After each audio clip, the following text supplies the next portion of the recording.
Everyone, আসসালামু আলাইকুম। Welcome back to another blog. So অনেক গরম পড়ছে, আর এই গরমে একদম পারফেক্ট টাইম হচ্ছে আমের আচার বানানোর। দেখে আজকে আমার আম্মু হচ্ছে আমের আচার দিল, আর আমি ভাবলাম কেননা আমি একটু ভিডিওই করি, সো আমি একটু ভিডিও ক্যাপচার করলাম। আমার নানুই সবসময় আচার বানিয়ে পাঠায়, কিন্তু এবার আমার আম্মু ভাবলো যে এবার নানুকে কষ্ট না দিয়ে এবার আম্মু নিজেই ট্রাই করবে আচার বানানোর। তো আজকে আম্মু সারাটা দিন এই আচার নিয়েই ব্যস্ত ছিল।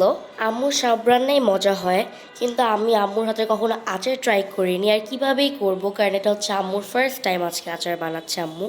আম্মুর চেয়েও বেশি আচার পছন্দ করি আমি আর আমার বাপি। আচার খেতে কিন্তু অনেক মজা, কিন্তু এটার বিহাইন্ডে খুবই ডিফিকাল্ট একটা হার্ড একটা স্টোরি আছে, এটা আমি আজকে নিজের চোখে দেখলাম।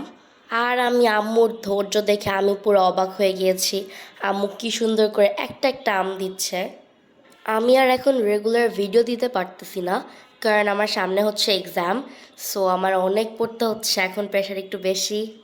তো সবাই আমার জন্য দোয়া করবেন, আর আমি যেন আমার এক্সামের পর আরও সুন্দর সুন্দর কন্টেন্ট বানাতে পারি।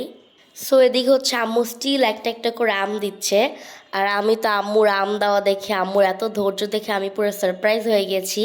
কারণ আম্মু হচ্ছে এটার এক্স্যাক্ট অপোজিট, আম্মুর কোনো ধৈর্য নাই। আমাদের বাসায় সবচেয়ে ধৈর্য কম হচ্ছে আম্মুর, আমার আর বাপির চেয়েও। সো দিকে স্টিল নাও আম্মু একটা একটা করে আম দিচ্ছে, কারণ এই আম দিতে দিতে অলমোস্ট হাফ অ্যান আওয়ারও চলে গেছে, কারণ এটা হচ্ছে অনেক লেন্দি আর লং একটা প্রসেস। সেদিকে আম্মু একটা একটা করে আম দেওয়া শেষ, আর আম্মুর এদিকে ধৈর্য সীমাও শেষ। সো ফাইনাল দিকে আম্মু উইন হতে পারছে। সো এদিকে হচ্ছে নেক্সট স্টেপ, হুইচ ইজ মশলা। তো আমাদের বাসার খালা, আমাদের যে হেল্পিং হ্যান্ড, উনি হচ্ছে আম্মুকে হেল্প করে দিচ্ছিল সব কিছুতে, কারণ আম্মু এই কাজগুলো করতে পারবে না। সো এদিকে খালা সব কিছু একদম রেডি করে নিচ্ছে। এটা হচ্ছে অনেক ডেঞ্জারাস চিলি, তো এটা হচ্ছে খালা এখন চিলি পেস্টটা করবে। দিয়ে খালা সব কিছু একদম রেডি করে এবার আম্মুকে দিয়ে দিলে এবার হচ্ছে আম্মুর আবার পার্ট শুরু হবে। তো আম্মু যে আমগুলো শুকাতে দিয়েছিল রোদে, এখন সেই আমগুলো আম্মু সুন্দর করে উঠায় নিল। সেদিকে আম্মু এখন হচ্ছে সব মশলাগুলো রেডি করে নিচ্ছে, আচার মিক্স করবে সেই মশলাগুলা। তো এবার আম্মু আমগুলা দিয়ে সুন্দর করে মশলার সাথে মিক্স করে নিবে। আম্মু কড়াইতে আম দেওয়ার পর আমি 3-4টা আম খেয়ে ফেলছি। আর আরেকটা জিনিস হচ্ছে, যখন আম্মু বারান্দায় আম দিয়েছিল তখন আমি অনেকগুলো লুকায় লুকায় আম খেয়ে ফেলছি, যেটা আম্মু এখনও জানে না। আচারের টেস্টটা এত টেস্টি হয়েছিল যেটা বলার মতো না।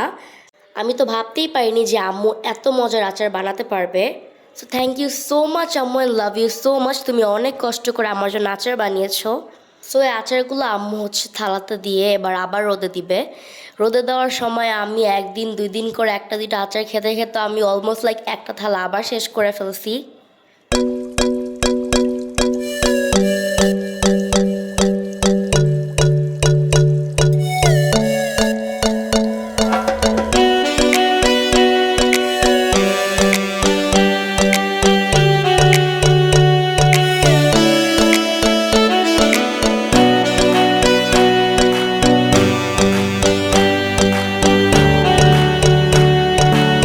তো এবার আমগুলো হচ্ছে বয়ামে ভরা হবে। তা আম্মু হচ্ছে খালাকে দিয়ে এবার আমগুলো একটা একটা করে বয়ামে ভরায় নিল। তো আজকের ব্লগ এতটুকুই। প্লিজ আমার পেজটাকে লাইক এবং ফলো করে দিবেন, অ্যান্ড আমার ইউটিউব চ্যানেলটাকে সাবস্ক্রাইব করে দিবেন। সো গাইস, আল্লাহ হাফেজ।